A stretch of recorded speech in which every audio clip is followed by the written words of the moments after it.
Hello, my name is Tammy Dean, founder and executive director of To Be Continued. Thank you for giving me this opportunity to share with you about the organization. To Be Continued's namesake is in memory of my sister Shelley, who died by suicide in 2017. Shelley's nickname was Tubi, short for our maiden name, Tubert. Continued is about her work as an inpatient mental health nurse, caring for people on a daily basis with mental health challenges and saving lives from suicide throughout her career. Shelley's work in mental health and suicide prevention now continues, but in a different way, through our education and community outreach. We strive to increase awareness of suicide prevention, mental health, and wellness through advocacy, education, and outreach. Our service area includes Brown, Carver, McLeod, Meeker, Nicollet, Renville, Sibley, and Wright counties in Minnesota.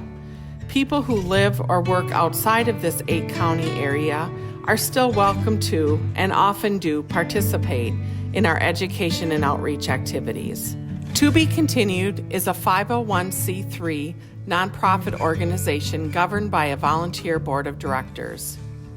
The board is made up of diverse individuals: an engineer, real estate closer, public health educator, CPA, banking executive, and healthcare professionals of various ages who live throughout our service area. Together, they all have a common interest with a passion for our mission, having been touched by a mental health challenge or suicide in some way. There is great need for our work. In 2021, nearly half of all high school students reported persistent feelings of sadness or hopelessness. Statistics also show that 132 people die by suicide every day in the United States. That's about one death every 11 minutes. We lose 17 to 22 veterans from suicide every day, including those from the Vietnam era to now. In 2022, 835 Minnesotans took their own life, and we know that more than half of those suicides occurred in greater Minnesota, even though there is a denser population of people who live in the 7-county metro area. Furthermore, the elderly and farmers are populations of people with the highest percentage rate of suicide in the United States. We have 7 dedicated staff members who are also passionate about the organization and our mission. They all wear multiple hats. Andrea is the anchor of our office, handling the day-to-day operations, and leads our community outreach. Christine is the champion of our media and marketing. Melissa, Beth, Emily, and Mariah are our certified instructors. Melissa also serves as our teen mental health first aid school program coordinator, and Emily is our organization's bookkeeper. You will find us in communities at school events, in parades, and at county fairs. Each year during Mental Health Awareness Month in May, our ambassadors distribute yard signs. This year, 700 signs were distributed throughout our 8-county region, offering messages of hope and encouragement. We offer a monthly suicide loss bereavement support group for those who have lost a family member or friend to suicide. Michelle Reno, loss survivor, has been specially trained to facilitate this peer support group. We also have bereavement packets containing valuable information to offer families in the immediate aftermath of a death by suicide. At To Be Continued, it is important that we always keep safety in mind. When we speak about suicide, we use safe messaging language and evidence-based training materials, meaning the content is safe to deliver to an identified appropriate age group, has been studied and proven to be effective in saving lives. Our trainings are offered free of charge within our 8-county service area and designed to meet professional continuing education. We are an approved continuing education provider for the Minnesota Board of Social Work, and several of our trainings have been approved by the Minnesota Peace Officer Standards Training Board, known as POST. Examples of trainings we provide include QPR, which stands for Question, Persuade, Refer, a 90-minute training that is considered the mental health version of CPR. Safe Talk and Safe Talk for Ag is a 4-hour training that focuses on teaching in-depth skills. Participants learn how to recognize someone having thoughts of suicide, how to engage them, and how to make sure they get help. Changing the Narrative on Suicide and Mental Health is an interactive training developed by the Minnesota Department of Health. I am a part of the statewide cohort that is modifying the Changing the Narrative content to be applicable for youth. Mental Health First Aid is our largest training program. There are 3 different core trainings: Mental Health First Aid for adults, Youth Mental Health First Aid, which is for adults who interact with youth, such as parents and teachers, and Teen Mental Health First Aid, an in-school curriculum approved for 10th through 12th graders. Next, I'd like to share a 3-minute testimonial video clip where you will hear from a school administrator, teacher, parent, and students who have participated in our programs. With 3 teenage daughters, I find it very important to know about mental health, and bringing that to our schools and allowing our kids to understand about mental health and what to be watching for in themselves, their peers, and their classmates was so very dear to my heart. Hi, I'm Bob Hennon, high school principal from Watertown Mare. Tammy and the To Be Continued staff coming into our schools has made a major difference and really helped bring more attention and education around mental health in our schools. Our teen program that we bring into the classrooms for 10th through 12th grade, and we run 6 sessions. And the program itself, we go through all those sessions, and the teens that are in there learn about mental health. They learn about mental health challenges, what the signs and symptoms are as they look at their peers.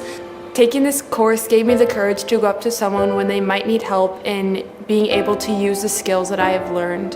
And I'm very grateful that I was given the opportunity to take this course. When my daughter brought home her book from school, I dove in and I took a look at it, and I learned so much more about mental health. So we're kind of giving them all the tools so that they know what they're looking for, and so they can recognize those things, but then also giving them that opportunity to practice it a little bit. But now after I took the course, now I have the skills, now I have the mindset, and now I'm able to guide them to a trusted adult. I've enjoyed the questions the students are asking. I've enjoyed the check-ins. I've enjoyed providing more resources for them, and just having the students self-reflect on it's okay not to be okay and ask for help. Every session ends with an exit ticket, and the exit tickets are really awesome in that they kind of open up in them. They ask questions that they wouldn't normally ask in front of the class, or they say something that they learned, or they say something that really kind of touches your heart about something that you talked about that nobody had really talked to them about before, and it kind of made them feel seen. Knowing who to go to in tough situations is important, because sometimes a problem might be bigger than you think, and you need a trusted adult to help you along the way. And throughout the program, they learn about a lot of the resources that are available. We talk about the resources that are available within the school, within the community, and then of course the national resources as well. The increased education we have received this year, I think, has given kids that feeling that they know that there's others in our school, whether it's friends, classmates, or staff, that they can always go to and receive the help they need. And in the end, we want all of our students to know that we're here for them. To Be Continued is recognized by the National Council for Well-Being as a designated organization to teach teen mental health first aid. Teen Mental Health First Aid teaches youth how to identify, understand, and respond to signs of mental health and substance use challenges among their friends and peers. Importantly, it teaches them to seek help from a trusted adult.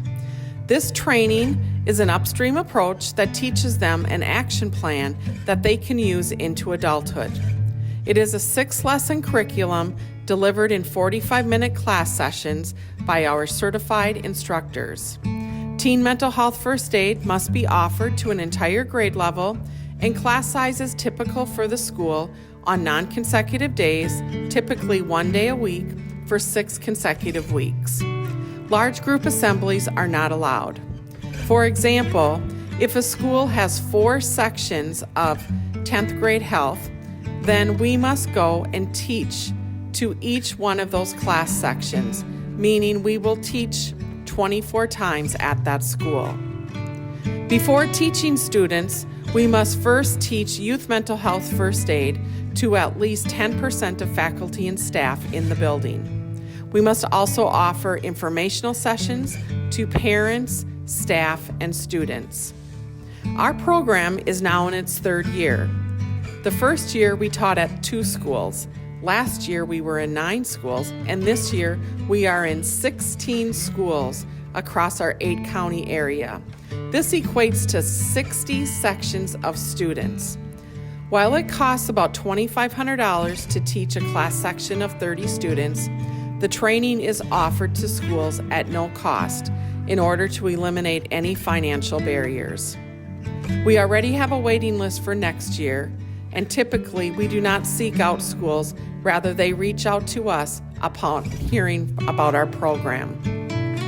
We offer an annual training day each year in June, offering several mental health and suicide prevention trainings all under one roof, giving both community members and professionals an opportunity to earn continuing education credits while gaining knowledge and skills at no cost. Our annual Continuing Education Conference for Professionals, held in September, attracts healthcare workers, educators, counselors, social workers, law enforcement officers, and other professionals from across the region and state.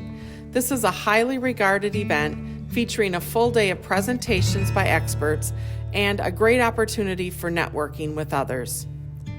To Be Continued does not offer professional services. Information about national, regional, and local resources is available on the To Be Continued website. Our signature fundraising event, the Dancing Like the Stars Show, is held in April. It features 12 couples from communities within our 8-county service area. They usually have little or no dance experience. We pair them with a choreographer to learn a dance to compete in our friendly dance competition. They raise money through sponsorships and donations leading up to and at the event. The money raised is very much needed, as it provides the vast majority of funding for our programs. These couples also become ambassadors, engaging conversations about mental health with people within their social circles. The outreach is much greater than we could ever imagine. While the grand champions are awarded a Mirrorball trophy, the real winners are those in the communities we serve who will benefit by our education and outreach. In September, during Suicide Prevention Awareness Month, we host a bike run, raising awareness using the Take 5 to Save Lives campaign. We strive to stop at unique destinations, and this year, our journey included an ice cream shop and a coffee house. The Legends of the Opry will continue as our annual fall charity event. We hope to see you all on November 23rd, 2024. A training geared for faith leaders and the faith community is offered in February. We couldn't do what we do without the generosity of our many supporters. We are especially grateful for our year-round premier sponsors, Glencoe Regional Health, Hutchinson Health, and 3M of Hutchinson. While To Be Continued started as my sister's legacy, it has grown to be much more. To Be Continued is now an organization that many people can relate to, and we are here to offer hope. Together, we can make a difference.